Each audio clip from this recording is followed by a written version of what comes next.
Views and opinions expressed on this program are those of the hosts and guests and do not necessarily reflect those of Vegas Allnet Radio, its affiliates, or its parent company. Hello, and welcome back. Happy New Year. Happy New Year, Jeff. You too, sir. All right, and it's time. It's Monday. It's January 4th, the first show of the 2016 campaign for Southern Nevada Sports News on VegasAllNetRadio.com. My name is Bill Miller. I'm co-host of the show, along with Jeff Belknap. And welcome. It's 2016 first show. First of all, let's get the salutations here. We've got John on video. Video John. There he is, as always. And back in the saddle, Lawrence, engineer extraordinaire. Welcome back, Lawrence? buddy. All right, man. You might have got in there. Yeah, I tell you. Good to see you, man, and Happy New Year. You too, man. Yeah, we certainly exchanged pleasantries during the holiday period. Good to see you. You too. Yeah. Good to be seen. Tell me about it. Yeah. And as always, it's good to be back here at VANR. Let's get the contact information to call us, 702-483-4444. Talk about all things Southern Nevada sports related. And for all things Vegas Football Lions related, or in Southern Nevada Football, LLC, our website, thevegaslions.com, and for our Facebook, social media, Facebook, Instagram, Google+, Twitter, and Periscope, The Vegas Lions. So if you'd like to chat, like to talk about sports in general, we are going to, of course, obviously talk about, it was Bowl Mania the last week. And also, of course, now the playoffs are now set as far as the NFC and AFC as they troll towards Super Bowl 50, the Big 5-0. Yep. Yeah, hard to believe. I'm 8 years older than I actually remember the first Super Bowl as a kid. So anyway, a huge week for sports. Yes. Certainly between last Monday and of course today. Yes, sir. And of course today was also Black Monday it turns out Black Sunday for a lot of head coaches, and we'll certainly touch bases on that. And again, our call-in line 702-483-4444. So Jeff, of course, anyway, let's just get right to it, so we can get it out of the way. Michigan State and Alabama. Oh, embarrassing. Yeah. I was surprised. And I wasn't surprised. I was shocked. Yep. And fortunately, it was sort of the rolling theme to the major bowls, kind of heading into the home stretch in New Year's Day, with the exception of the absolutely mind-boggling, which turned out to be the best bowl game of the year, the Alamo Bowl. Yes. And we'll get to that great. one. I think that the semifinal games, as far as getting to the championship, were just a letdown. I mean, in terms of the level of competition. And of course, now you have a handful of teams that would say, we should have been there, we should have been there, we should have been there. Yep. But Ohio State. Yeah, Ohio State. Even Michigan was woofing to a certain extent. Yeah.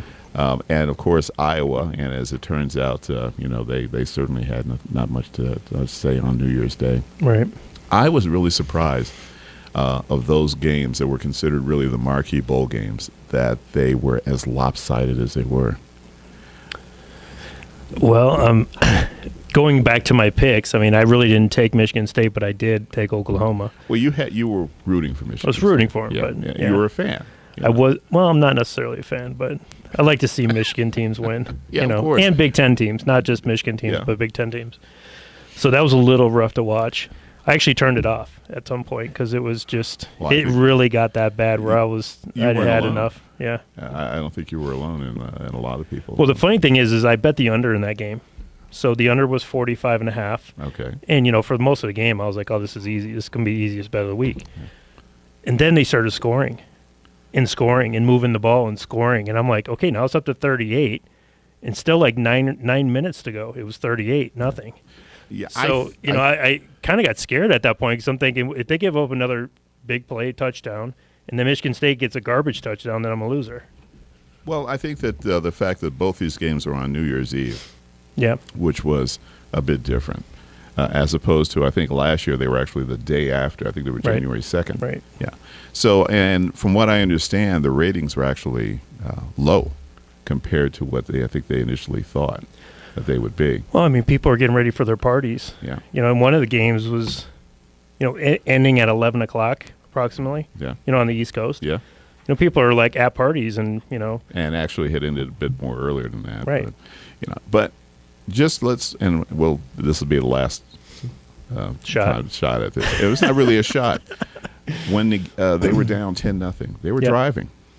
The interception. That pick was a complete game changer. Yep. It was almost like it just took the wind out of their sails. Plus, they couldn't keep their offense on the field, and their defense was just worn out. Yeah.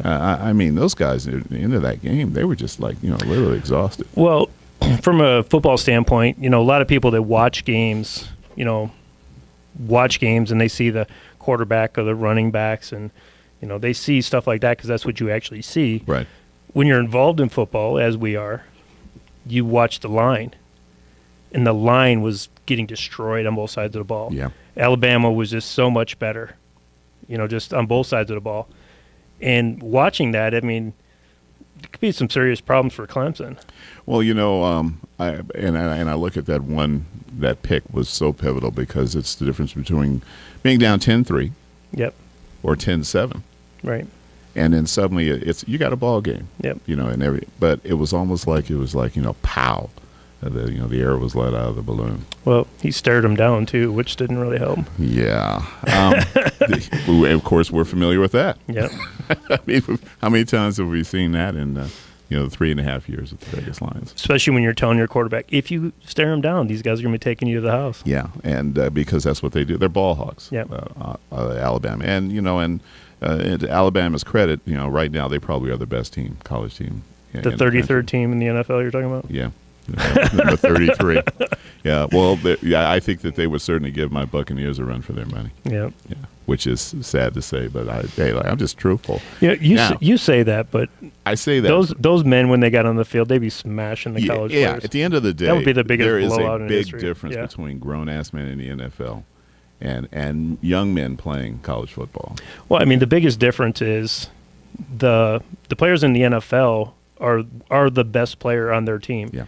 Alabama has, probably 6 to 8 starters that'll never play football again. That's it. Maybe even, I mean, on both sides of the ball, you're probably taking 20 starters that would never play football again. Well, yeah, that are going to be either on practice squads, playing in, leagues such as ours. Selling cars. They're going hopefully to be using their education, hopefully. And trying to get that tryout, getting an agent, trying to maybe try Canada, try anywhere, but just to kind of keep their skill set going. Yeah. And they're remarkable. And those are usually the best athletes who are on the high school teams that they played for. Right, exactly. Yeah, and it just proves that you hit it, you nailed it, man, when you said that the NFL, these are the best guys, period. Yeah. Off of every college team that they ever played. Absolutely. I mean, if you think about Dallas last year, their whole offensive line went down. All but one defensive lineman went down. Yep. So they basically replaced of the 10 guys that they have, and then they have a revolving set of guys that come in on multiple downs.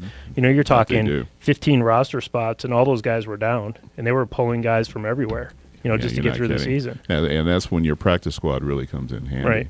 And of course, they've got guys that are, on speed dial that they know that they can reach out to. They know they're in game shape, they're game ready, and that they can call and they can get them in, you can get them in. Speaking of that, did Josh Friedman just got a workout? Yes.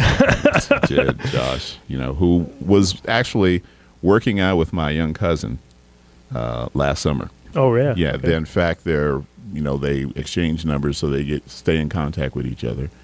And, and I alerted my cousin, Justin, that, hey, Josh was going to be starting for the Colts yesterday. And I think he did. Yeah. And I think at some point he got pulled, but still he's at least back in the saddle. Nice. Very nice young man, Yep. and, he kind of had his ups and downs with the Buccaneers, but I think that he was really misused. And he was kind of, unfortunately they had that coach from Rutgers. Yeah. Shano, and, who was not certainly another college coach whose time came, much like Chip Kelly, and this is just a warning to the 32 owners of the NFL. You see what Jeffrey Lurie went through in Philadelphia. Very knowledgeable guy, very football knowledgeable guy. He drank the Kool-Aid, and and there he is. So for any of these teams looking for, to lure Nick Saban or to find a job for Chip Kelly, just forget it, There are too many guys out there in the NFL, coordinators, D coordinators, O coordinators out there that deserve those shots. So Nick Saban just quitting overnight and going back to Alabama wouldn't be enough for you to not hire him? Yeah, absolutely. Because he was the Miami Dolphins head coach. Yeah, and swore he was never leaving. But like literally quit, and then like 2 weeks later or the week later, it might have been the day after. The day after, they sent the jet down there, from Tuscaloosa, picked him up, scooped him up, and he said, "I'm home." And literally a week before, this is my team. I'm the Dolphins. And next thing you know, it's like, oh my God, I got kids that are going to school. We're worried about the schools. I'm going like his kids were going to be going literally in Overtown or Little Haiti. That's where they were going to be bussed over there somewhere. Right. It was BS. He took the money. If he had just said, "Hey man, they're offering me a ton of money. I love going back to college. This is what I want to do." That I'd believe. Well, the difference is in college, the players are a little bit more developable. Yeah. You can kind of work with the guys, and they're respecting you because you don't have to talk to an agent, right? And when you're then pissed off at them. You go to the NFL where these guys are like, "Screw you! I'm cashing my $1 million paycheck anyway. I don't need to. I'm going to do what I want to do." It's just a completely different set of players. Oh, it is. It's absolutely. You literally are Lord and Master. You are holding that kid by the his scholarship. That's right. And you say jump, he's just going to say how high. Right. Unless of course he's Trayvon Boykin, and then he's going to say, "I'm at the club. I'll see you later." Well, I mean, take your hands off me. But I mean, just think about what Chip Kelly did. I mean, Chip Kelly got rid of McCoy. He got rid of Deshaun Jackson. Yep. He got rid of Macklin. Yep. These are all guys that were impact players on other teams, or could have been. Yeah. I mean, Buffalo, I don't think utilized McCoy the way that they could have, but I think when he comes back next year, it'll be a better for him. And then you got Murray, who they basically took away from Dallas so they could beat Dallas. Yeah. And, they didn't utilize him. And I thought it was great. He busted off that 50-yard run, for like literally the first series from the Chip Kelly era. He busts off a 50-yard run. He's off and running. And I'm thinking to myself, this is just so poetic great. justice, Yeah. In a sense. But just going back to the last puzzle of the now championship game, where I was surprised at the Clemson-Oklahoma game. Yeah. I really thought Oklahoma would be they were actually favored, which I think really incensed and pissed off. It was certainly bulletin board fodder for the Clemson football team, as if they needed it, a chip on their shoulder. And that game wasn't really close. No, Clemson just took it and ran with it, and actually surprised me. I mean, if you listen back to me that day, as I did, the way that I was talking down on the Clemson was actually, I was in huge error, and I apologize to the Tigers. Listen, prognosticator Jeff Belknap here. Listen, he's still aces with me, and I still killed it this weekend. Don't get me I wrong. looked at the brain trust of the Review Journal, and they all got it wrong. Yeah. So don't feel bad. Well, like you said, the Review Journal. I mean, those guys are far from anything. Well, I thought I would at least just throw that out there. No, I made a mistake. Fortunately, it was one of my smaller bets, and I did have a great weekend. We'll talk about that. Absolutely, and we're going to take our first break, and when we come back, we'll recap again what's left of the college and, of course, just the unbelievable Alamo Bowl game. Oh, yes. And then we'll get into the NFL playoffs. You're listening. It's Monday, January 4th, and it's another installment of Southern Nevada Sports News. Welcome to the Pride. All right, we're back for round two of Southern Nevada Sports News on VANR, VegasOnNetRadio.com. I'm co-host Bill Miller, along with Jeff Belknap. Our call-in line, 702-483-4444. If you want to call and talk to us about Southern Nevada sports related. If you missed our first segment, we were talking about college football, the bowl roundup, and some of the surprising, some of the games, especially the marquee bowl games. I mean, early on, there were so many bowl games I just, starting to lose track there for a while. Yeah. And then, of course, now we know who's going to be in the championship game next Monday night. It's going to be Alabama and Clemson. And so put on your prognosticator cape, because you are Superman around here. Well, that was going to be a tough game. I was actually surprised. It's funny because I've been doing this for a while. Yes, you have. And I actually gave the opening line. I actually made it 7.5. Mm-hmm. And then it was funny because like during the game, the guy said, I actually tweeted a couple of my buddies and said, I'm calling the game right now, -7.5 Alabama. Yeah.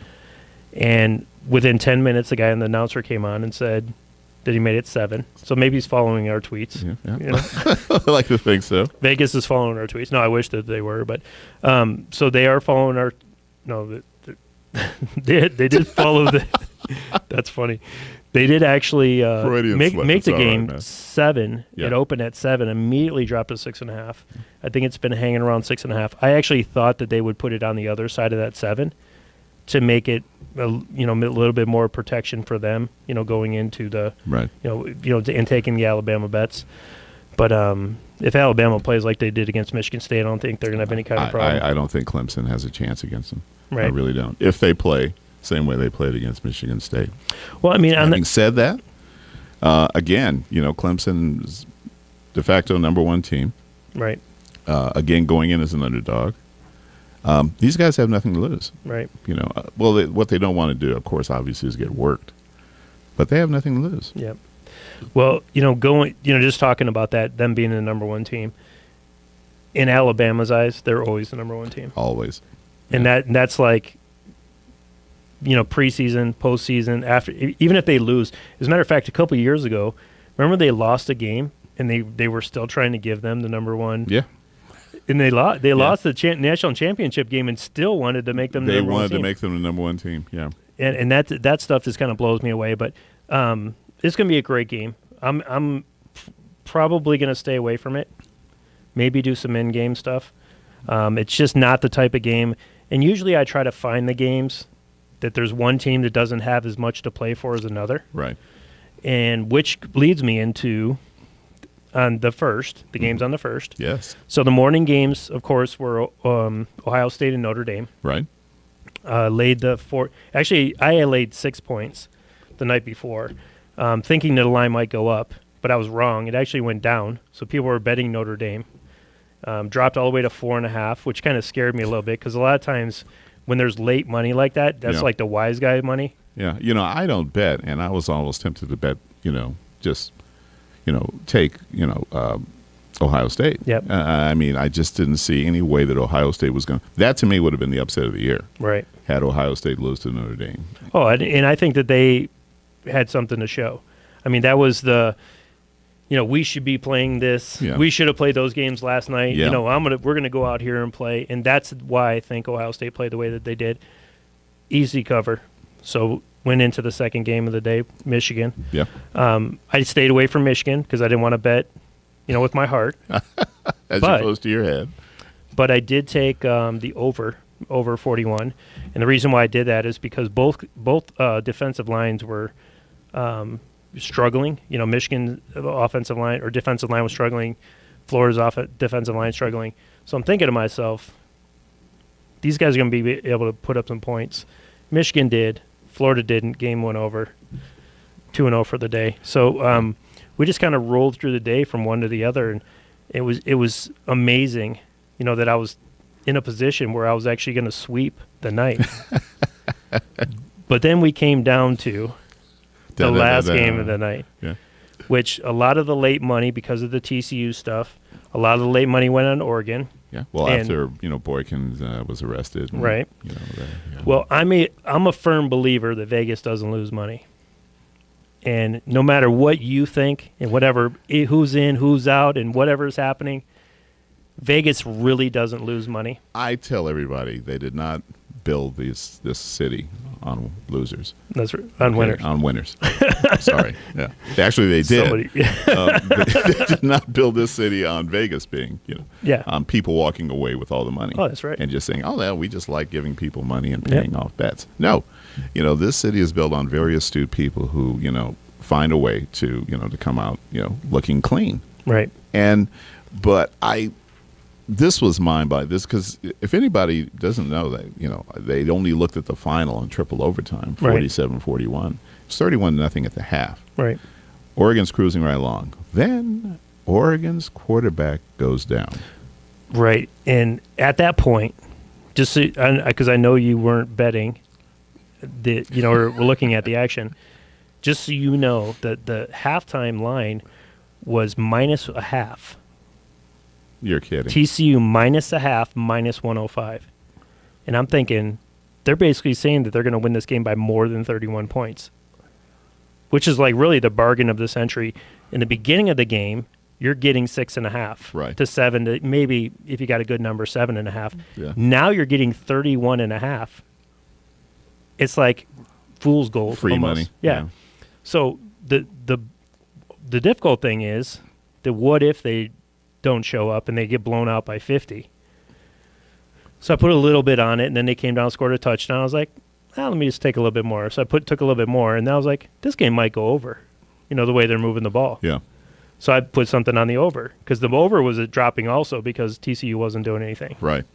So it went from very high 74 to all the way down to 58, and I'm thinking, I might be able to get this. So I put a little bit on it at 58, a little bit on it at 60. I'm thinking, I'm going to hit both of these numbers. Let me stay away, though, because who knows what's going to happen. Come to find out, one of the most fabulous endings of a game.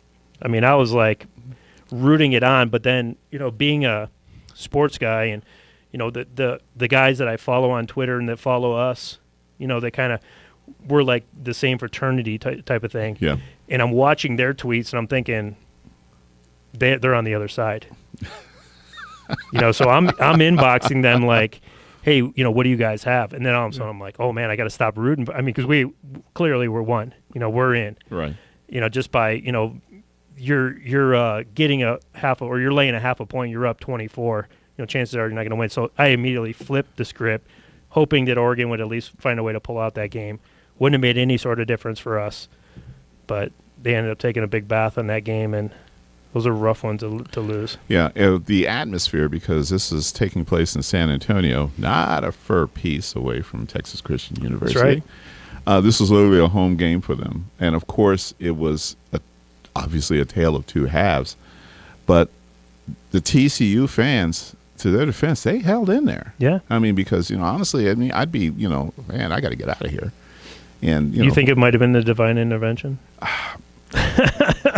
I think they went in the hallway and prayed a little bit. And well, I tell you what, whatever it is, it worked. Yep. And all I say is that those guys, you could just see the Oregon players, especially the defensive players, were just absolutely gassed. Oh, they were getting run up and down the field. And because almost what exact opposite of what was it was happening so to TCU many in the three first and half. outs. Yeah. As far as their offense was concerned, this is an offense that was just humming right along. And then suddenly they can't move the ball. I think at one point, but it was like near the middle of the fourth quarter, they had only had like 33 yards. Yep. Since their quarterback had gone down. Well, the one thing that I think probably helped TCU is because Boykin was actually hurt for a few games, and their backup actually got to play a few games. So he played the Texas Tech game. He played the Texas A&M game. So he was able to play games and get in some experience going into the end of the season, which was literally like just a few games before that. Yeah. It was probably in within their last 4 games. He played a 2-game set. Going forward, the ramifications for Oregon, because this isn't just any college team that blows a 31-point lead. Yep. This is the Oregon Ducks. This is, Nike U. You might as well just call it that. Team with 8 or 9 different uniforms, 4 or 5 different helmets. Yep. Multi-million-dollar, facility, training, et cetera, all the bells and whistles. And, what happened? I don't think it's gonna. I don't think it'll affect them at all. Yeah. They'll have a new group of players, and well, they certainly they'll bring Chip Kelly back. What do you think? I think Chip is, that's a desperate move. That to me would be the. No, I don't think they need to. I think move. that they have everything in place. They actually play. They got blown out early in the year, and end up coming back and have a pretty solid year after that. So yeah. And of course, after losing Mariota, yep. that was real key to last year's team. He's not an easy young man to replace. Right. But it was shocking. Because I'm thinking that this is done, and I'm kind of flipping around in channels and going like, did I see that right? I'm going like, oh, Jesus, this thing is still in play. And it just got, it was just bizarre. because It's fun to watch. Oregon had a chance to win that game. I mean, their young QB just overthrew a guy on a post pattern. I mean, Yep. he was wide open, and he just overthrew him. That really would have been the ball game. Yep. But it was just one of those things that I think TCU was literally, it was their game to win no matter what. Yep.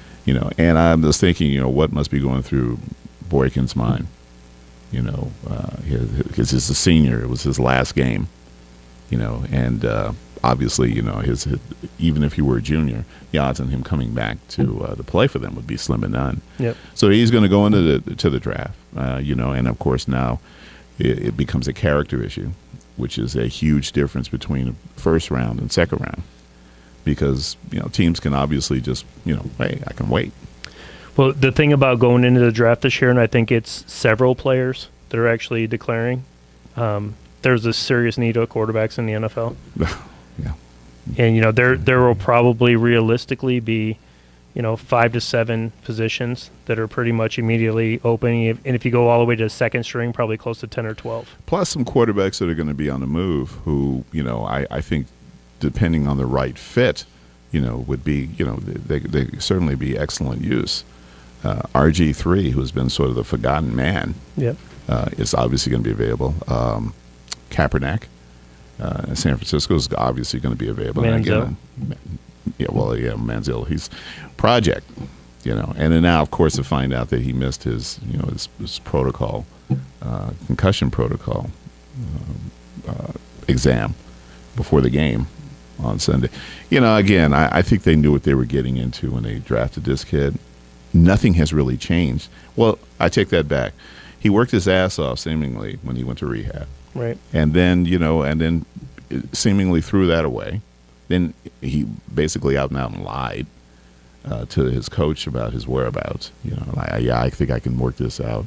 I think he's spoiled rotten, which he is. Yep. And I think that he really doesn't care. This really, this is like, it's not like he needs the money. Apparently his family's very well off. They're in the oil business. And I didn't know that. They yeah. should buy a team. Well, yeah, I'm wondering why they have. Maybe they should just find. I don't think football is his end all. Yeah. That's just it. I think that for most other guys, they're hungry. They got to keep that NFL job. Yeah, and for him, I think it's like, what's the big deal? I'd rather hang out with my buds. Yeah. And I wonder if once he's not an NFL quarterback, how long the buds are going to want to hang out with him. That's always the thing. Yeah, all right. Well, we're going to take break number 2 at the bottom of the hour, and then when we come back, it's going to be NFL time, playoff time. You're listening to Southern Nevada Sports News on VegasAllNetRadio.com. Welcome to the Pride. All right, we are back for round 3. Southern Nevada Sports News on VegasAllNetRadio.com. My name is Bill Miller, co-host, along with Jeff Belknap. Our call-in line, 702-483-4444. That's 702-483-4444. And now it's time for NFL action. And, of course, all of those scenarios finally came to fruition, and we now know the wild card matchup and who's in and who's out. And, of course, a lot of coaching changes in the last 48 hours. Some guys, I don't even think they allowed them to make it to the tunnel. Yeah. Especially in Cleveland. I think that they probably stopped them halfway, before he got to the locker room. But well, I actually made a spread for the over/under for coaches. Yeah. Yeah. I made it at 7, and I'm still thinking the over is going to happen. Yeah. It hasn't quite got there yet where the full everybody is there, but has there been a decision in Indianapolis yet? There hasn't been, or in Tennessee, which are ones that I'm awaiting. No, Tennessee's a wrap. Oh, they fired him. Okay, so what do we? I think we might be up to 5 right now. Yeah, Tennessee's done, and of course, Tom Coughlin, one of the real class acts. Step down. Right? Step down. Right. San Francisco, which to me was a surprise. I mean, especially because he was an intern, I was actually kind of shocked. And given the team he had inherited, I mean, there were at least 3 or 4 guys that retired. Right. 2 or 3 guys that were traded or left. Right. And impact players too, not just like these aren't just third string guys, right. or, guys on the practice squad. And and of course the quarterback issues with Kaepernick and and then Gabbert, trying, he didn't have much to work with. I was really surprised. I think that clearly they've already kind of put their cards on the table. They're really interested in Sean Payton of New Orleans Saints, and I guess Payton has pretty much reached, from what I gather, an agreement with New Orleans that he can begin talking to other teams. Yeah, because he certainly has kind of worn out his welcome down there. Well, I think the fact that he's not the GM, and I think that that's a position that he wants to step into, where he can actually control the players that come in, which has been an issue in New Orleans. They draft particular people, and I think he works closely with the GM, but he's wanted another quarterback, and the owner is kind of stuck behind Drew Brees, which is getting long in the tooth, I guess you could say. But I'm not saying that he's done. I mean, but he went through some injury issues this year. Yeah. They don't really have a solid backup. No. I think there's a lot of positions available, especially for backups in the NFL. Cade McCown is. He has that commercial where he talks about being a backup. Yeah. So he's almost like the most famous backup now in the NFL. Well, to me, Whitehurst. Charlie Whitehurst. Charlie Whitehurst. Yeah. There's something about that guy. I always kind of root for him. I root for guys who because to me, you're a backup in the NFL still means that you're the second best quarterback on one of the 32 elite teams. Yeah, which means only 32 people have your position in the world. Exactly. So it's like he's this, he's a has-been, he's a bum, blah blah blah blah. All right, some of these guys are. That's true. That's true, and I think they, because they can read a playbook and adapt really quick, they're the guys that they call. Because honestly, if I had gotten that call, I'm a quarterback and I'm sitting around, and the Houston Texans called me. I'm going man, I don't know. These guys are going down awfully fast down there. Their contests for quarterbacks should have been, all right, we're rating you 1, 2, and 3. Number 3, you start. Yep. Number 2 is the backup, and because you're really the best, we want to kind of keep you for next year, safe and sound on the bench. It sounds crazy. Well, how many quarterbacks did they go through? 4? The one, you're talking about in Houston? Yeah. But they have a Mallet, right? Yeah. Mallet started, and we had a conversation with Dr. Patrick about Mallet, right? And about the test that they do to every player and how low he scored in that test. And basically, it's a body control test, which I did, and I was very upset that I was not eligible for the NFL, based on my score. Yeah. Wow. But it wasn't about agility. It wasn't about strength. It wasn't about anything else. It's about your body flexibility. Right. And Mallett's body flexibility was a 9. And according to the NFL standard, 17 is the minimum for anybody to play, not just quarterback, but anyone to play. Right. I did score 15, by the way, which is better than Mallet. There you go. That's what I'm talking about. He's obviously a much better athlete and smarter than me, but I wouldn't say smarter. Remember, this is a guy. I'm talking about game smart. Okay. Game smart. Yeah, obviously he doesn't make very good decisions. Anyone who watched Hard Knocks would know that. I mean, he did miss his flight to Miami. Yes. I mean, come on. Yeah. I know how to make a flight to Miami, especially when I'm getting paid $1 million. Yeah. Which, if anyone wants to pay me that, I'll certainly take that up. And you're flying first class. It's not like you have to get down there and stand in line at Southwest. Yeah. Okay. So listen, but it was just like a revolving door down there. They weren't just trying to find the right pick. They were trying to find somebody who was healthy. Well, the reason why I brought up Charlie Whitehurst, by the way, is because he's been a career backup. The guy's made over $50 million. As a backup. Yeah. And it's basically worked out to, it was like 2 starts in his whole career. Wow. And I'm just thinking to myself, how great would that be? You don't even have to get hit.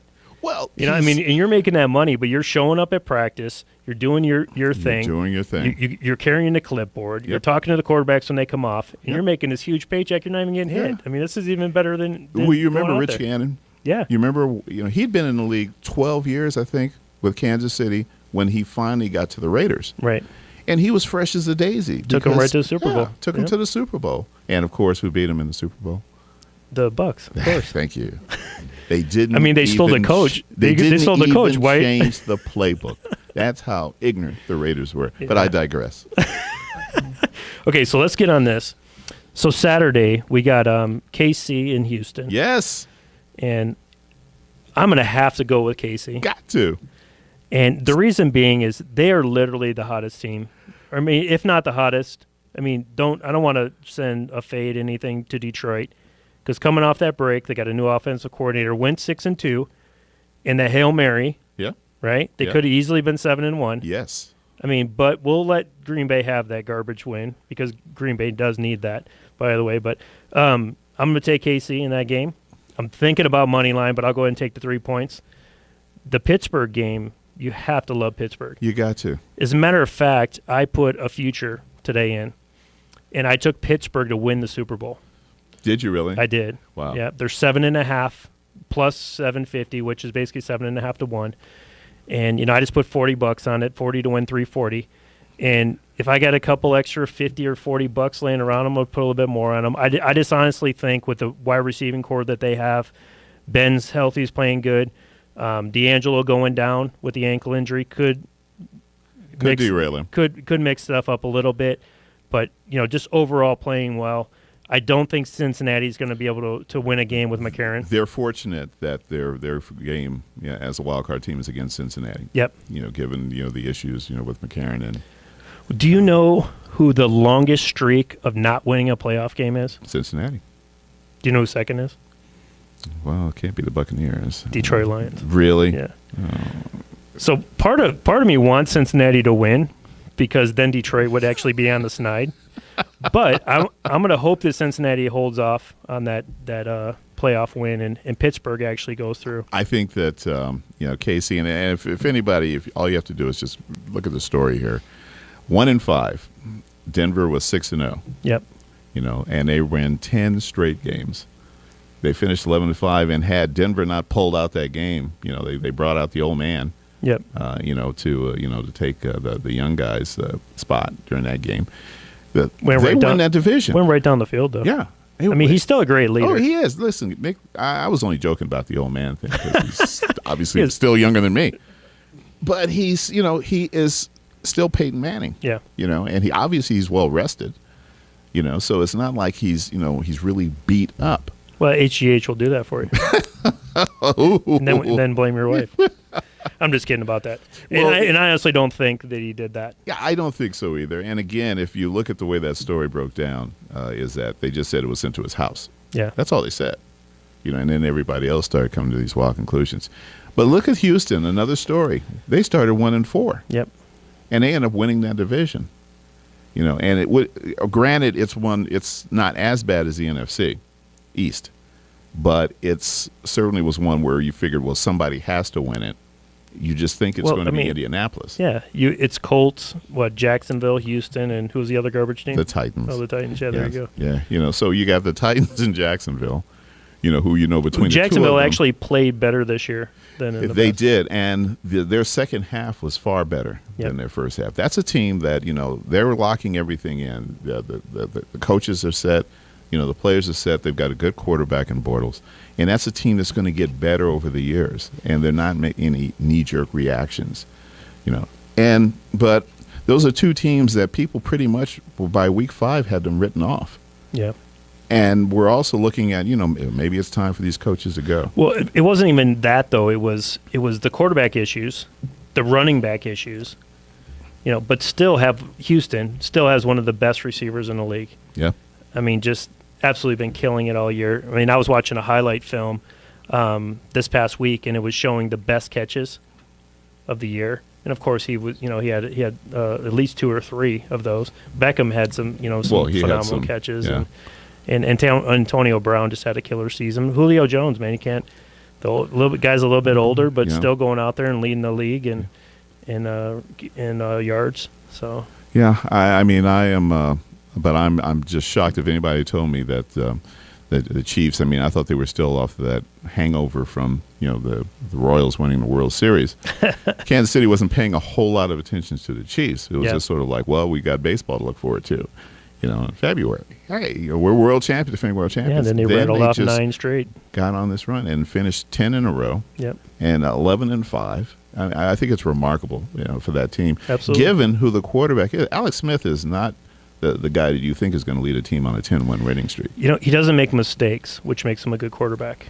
And he doesn't make the big plays. he certainly has had not the a last fancy laugh quarterback. since leaving San Francisco. He's had the last laugh. How about the last laugh for Macklin leaving the Eagles? And how about the last laugh for Deshaun Jackson for leaving the Eagles? To get a list of these Yeah, guys, I mean- and but I like your pick. Because I like KC. Yep. Obviously, I'm a the biggest Chiefs fan here in town. Yep. And I like Pittsburgh beating Cincinnati, and I think with New England kind of stumbling, Yes. and now all roads lead through Denver. And I don't care. This is a team. Peyton Manning might just be in a position where he can lead his team to another Super Bowl. Yep. And to me, it would be that just awesome way to retire. To go out, winning a Super Bowl when people pretty much had kind of written you off. Yep. HGH and all. Just, just kidding. Maybe it'll be sponsored by HGH going into the playoffs. Well, we're going to take our last break. When we come back, we'll knock out the last two wild card games. This will be the Sunday games. You're listening and watching, I hope, Southern Nevada Sports News on VegasAllNetRadio.com. Welcome to the Pride. All right, you're back. It's the knockout round of the Course Monday, and it means it's time for another installment of Southern Nevada Sports News on VegasAllNetRadio.com. All right, if you're just joining us, we're recapping the playoff weekend for the NFL.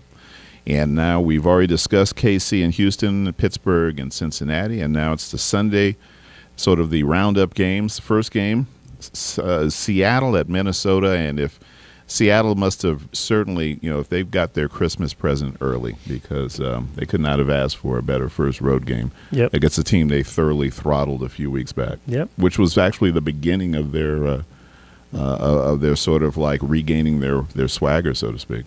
Well, that game, Seattle did win that game handily, but if you look back into history, teams that play each other twice, especially when you go out of conference, have more difficulty winning that second game.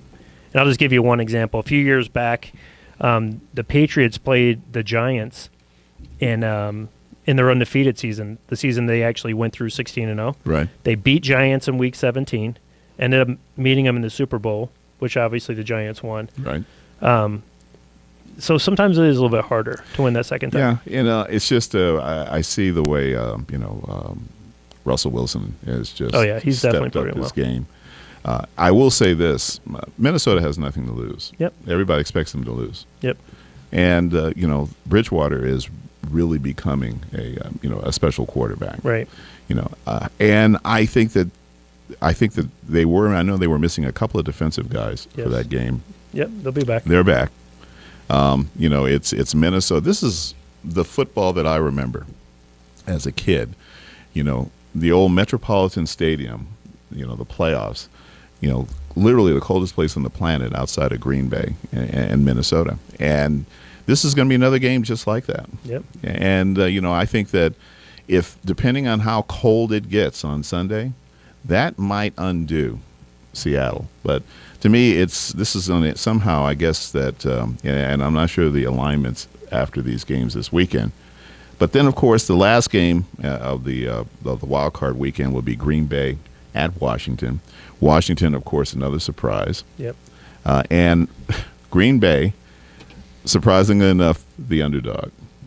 Well, the way that the offensive line's been playing, especially the last two games, been really getting Aaron Rodgers some fits, not really giving him the opportunity to do what he needs to do. And, everyone's quick to jump on the bandwagon with it's a quarterback's fault. But if you watch the way that the protection that he has is just – it's just diminished. And when it really started was when the Lions played him. The Lions destroyed him the first time. Absolutely. The second time, the Lions were actually winning that game for 60 minutes. Yes. The clock had expired, and they got one more play because of a penalty. Yes. The Lions were winning that whole game. So, I'm not sold on Washington at all. And I think that's to their advantage. Yeah. And nobody really is. And nobody coming out of that conference would be. I don't care who won that division. They would not have a lot of, just let me put it this way, respect as far as anybody thinking that team coming out of that division is going to go far. I don't think Washington, if they do manage to get by Green Bay, which is a really good chance, yep. then I think that that'll be the end of their run. Well, I saw, I'm a big fan of the memes. I saw a great meme the other day. It was a track, right? And there was a hurdles, and there was 3 guys, and they were all tripping over the hurdles.